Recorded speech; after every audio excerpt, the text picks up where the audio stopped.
जब एक सीएम का बेटा जाता है एक मिशन के नीचे, उसे मालूम है वो अपनी पार्टी का प्रचार करने के लिए जा रहे हैं। उसे पता है उसके फादर ने उसे एक मिशन दिया है और उसकी जिम्मेवारी उसके सिर पे दी है।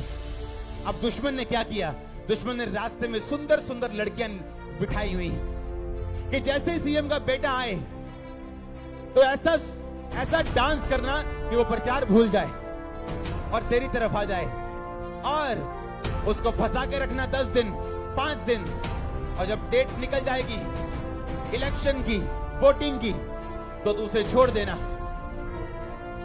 अब जो सीएम का बेटा अगर वो बुद्धिमान है, वो शैतान की अपने बैरी की चाल को समझ जाएगा कि नहीं, ये दूसरी पार्टी वालों ने लड़कियां भेजी हैं मुझे डिस्ट्रैक्ट करने के लिए, मुझे आकर्षित करने के लिए, अपने सच्चे मिशन से मुझे भटकाने के लिए।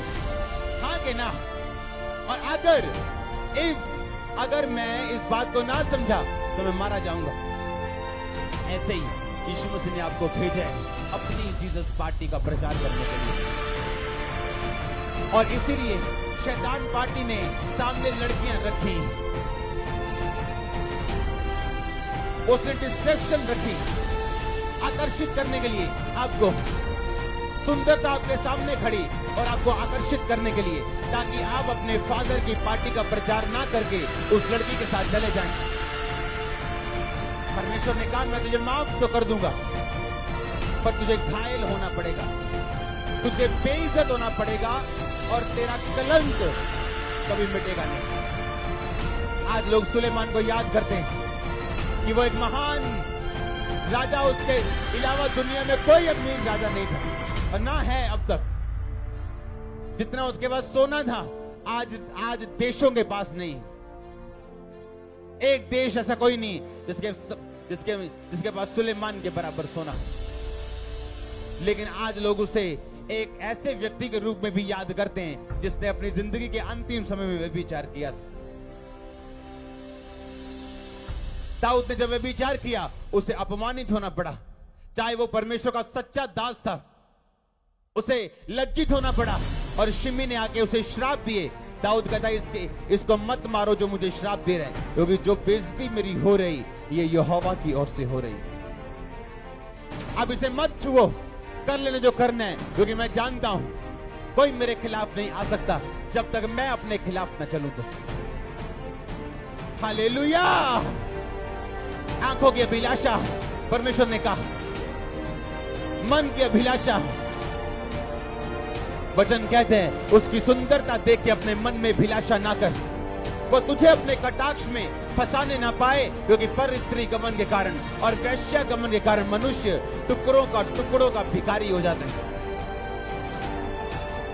अगर कलीसिया इस बात को समझ जाए कि मैं राजाओं के राजा की संतान हूं, जीसस पार्टी का प्रचार करने के लिए दुनिया में आया हूं, तो शैतान पार्टी दूसरी और लड़कियों को जो शराब को डिस्ट्रैक्शन को बना के खड़ी है, मुझे उनकी ओर ध्यान नहीं देना है, ताकि मेरी पार्टी जीत जाए, क्योंकि ये पार्टी की जीत मेरे ऊपर निर्भर करती है। अगर मैं नहीं बताऊंगा तो कोई जान नहीं पाएगा। हालेलुया।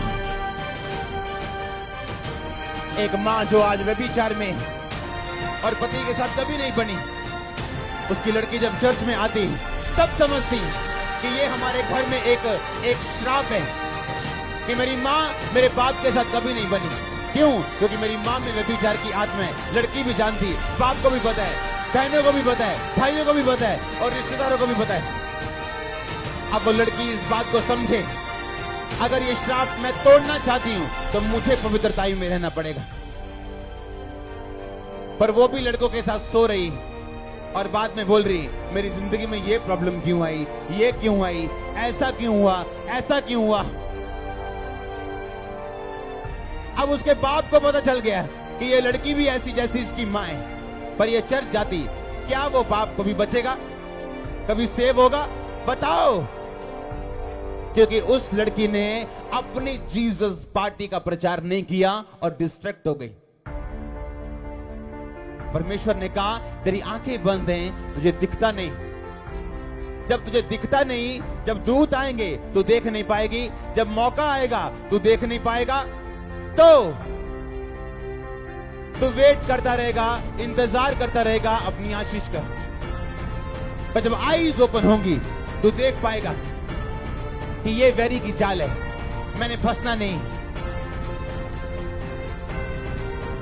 हालेलुया। डिवाइन विजडम काम करती, डिवाइन ईश्वरीय, जब आप पवित्रताई में चलना शुरू करते हैं।